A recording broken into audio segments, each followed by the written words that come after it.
سلام، حالتون چطوره؟ درس 17 درس 17 ما اینجاییم، من و شما یک بار دیگر در این ویدیوی آریایی در خدمت شما هستم. سوال میپرسم خدمتتون اساتید گرامی. اگه وقت داشته باشم میرم سفر.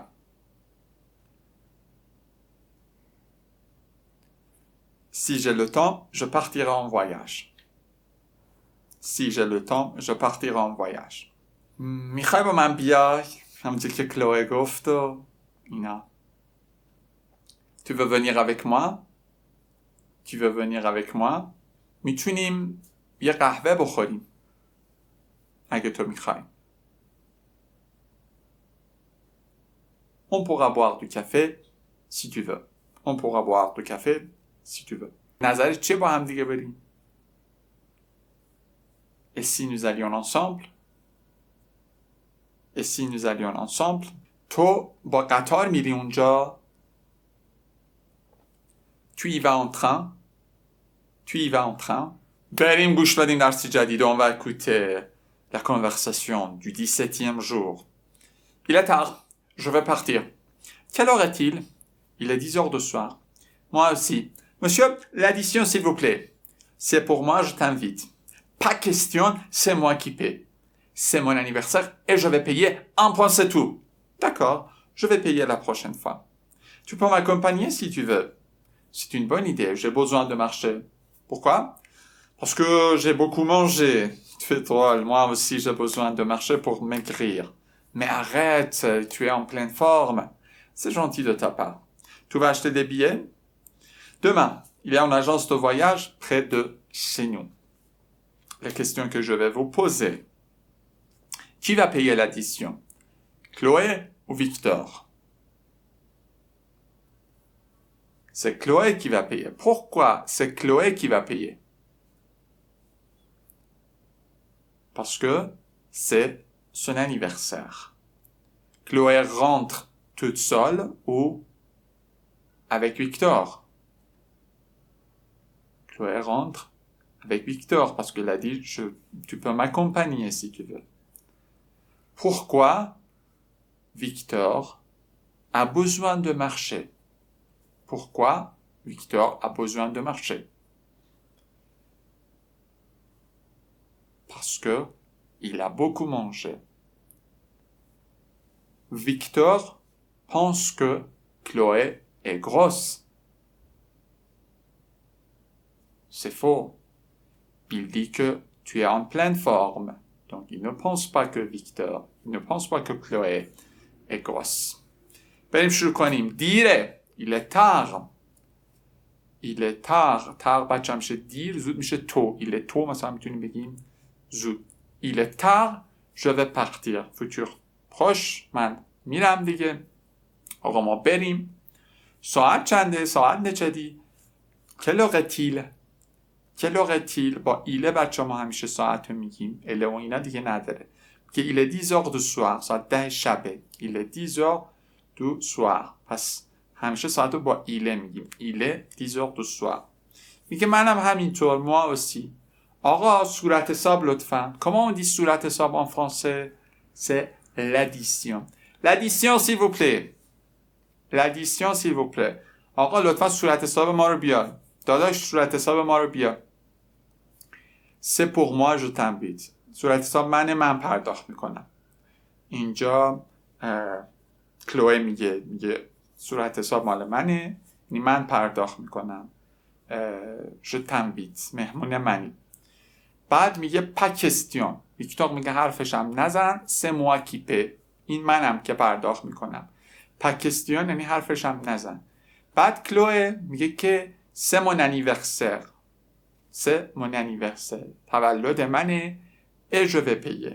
و من پرداخت خواهم کرد. un point c'est tout. یک کلم ختم کلم. un point c'est tout. از اونجایی هم که ویکتور یک نمه‌ای میترسه از کلوه که قبلا نمونه هاش رو قبلا دیدیم، سری میزنه گاراژ. میگه d'accord je vais payer pour la prochaine fois. بار بعدی من پرداخت خواهم کرد. ببینید بسیار ما داریم اینجا فوتور پروش استفاده کنیم. d'accord je vais payer la prochaine fois یا pour la prochaine fois. fois بچه یعنی بار féminin on utilise la prochaine. Si c'était masculin on utilisait prochain. Et ici mais nous avons une autre phrase, tu peux m'accompagner si tu veux. اگه میخوای میتونی منو همراهی کنی، یعنی با هم بیایی دارم میرم خونه. خیلی با هم رفیق شدن و نه. Tu peux m'accompagner si tu veux. Tu peux m'accompagner si tu veux. حالا چرا اینجا بچه فوتوق استفاده نشده؟ چون بچه اینجا مال یه چیز همین الانه. اگه میخوای میتونی با من بیای. دیگه اینجا یه شرطی نباید اتفاق بیفته در آینده اتفاق بیفته. به خاطر این دوتاشو از پرزان استفاده کنیم. پس میتونیم ما یه وقتا این شرطی نوع اول رو با دو تا پرزان استفاده کنیم که یا مربوط به همین الان میشه، یعنی همین الان اتفاق میفته. Si tu veux, tu peux m'accompagner. اونم که دوباره طبق معمول میگه c'est une bonne idée, j'ai besoin de marcher. من نیاز به راه رفتن. گفتیم فعلمون هست avoir besoin de. این دو رو بچه‌ها یادتون نره. خیلی میگن je besoin de. besoin بچه‌ها یعنی نیاز. فعلش نیست. فعلش هست avoir besoin de. من نیاز به راه رفتن دارم. من نیاز به خوندن دارم. مثلا مطالعه کردم. یه j'ai besoin de lire. من نیاز به موسیقی گوش دادن دارم. j'ai besoin d'écouter de la musique. من نیاز به غذا خوردن دارم. شما بگید j'ai besoin de manger. من نیاز دارم یه قهوه بنوشم. j'ai besoin de boire un café. j'ai besoin de boire un café. میگه pourquoi چطور چرا parce que یعنی چرا pourquoi چرا parce que یعنی زیرا j'ai beaucoup mangé. من خیلی غذا خوردم.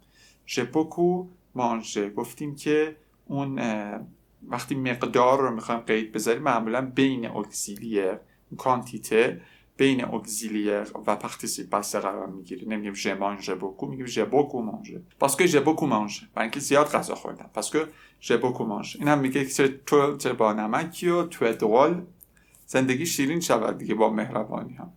moi aussi j'ai besoin de marcher pour maigrir. منم نیازم راه برم برای اینکه لاغر بشم. maigrir فعل مگر هست میشه میگریر برای لاغر کرد. اینم باید خوش لوس کنه دیگه. آره منم چاقم و بعد راه برم لاغر بشم و اینا. احتمالاً یه همچین واکنشی از ویکتور منتظرش بوده که میگه مأخت بس کن بابا دیگه توی آن پلن فورم یعنی فرمت توپه بابا هیکلت کاملا رو فرم. پلن فرم یعنی کاملا رو فرم. توی آن پلن فرم je suis en forme یعنی رو فرمم. je suis en pleine forme یعنی کاملا رو فرم، اصلا بی‌نقصی. بعد اینم میگه که نظر لطفت دیگه چی بود؟ c'est gentil de ta part. c'est gentil de ta part یعنی از طرف تو، یعنی مهربانانه است مثلا از طرف تو. تو بلیط خواهی خرید. tu vas acheter des billets. tu vas acheter des billets. tu vas acheter des billets. دوباره futur prochain. بلیط میخری. میگه که فردا demain فردا میخرم. il y a une agence de voyage. agence de voyage یعنی آژانس مسافرتی هستش یا آژانس مسافرتی نزدیک خونمون. گفتیم خونمون نگیم notre maison ها، میگیم chez nous.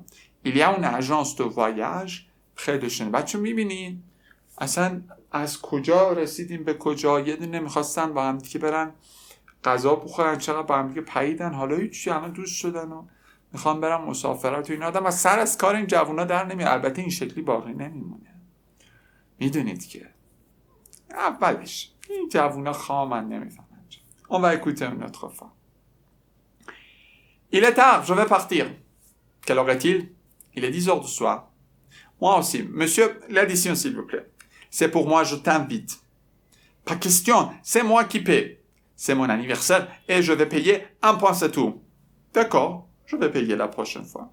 Tu peux m'accompagner si tu veux. C'est une bonne idée. J'ai besoin de marcher. Pourquoi? Parce que j'ai beaucoup mangé. Tu es trop, moi aussi j'ai besoin de marcher pour maigrir. Mais arrête, tu es en pleine forme. C'est gentil de ta part. Tu vas acheter des billets? Demain, il y a une agence de voyage près de chez nous. برازتون چه اتفاقی میفته؟ برازتون آخر نمیرم با هم سفر یا نمیرم. من که شک دارم. ببینیم روزای دیگه چی میشه. مراقب خودتون باشید. خداحافظ.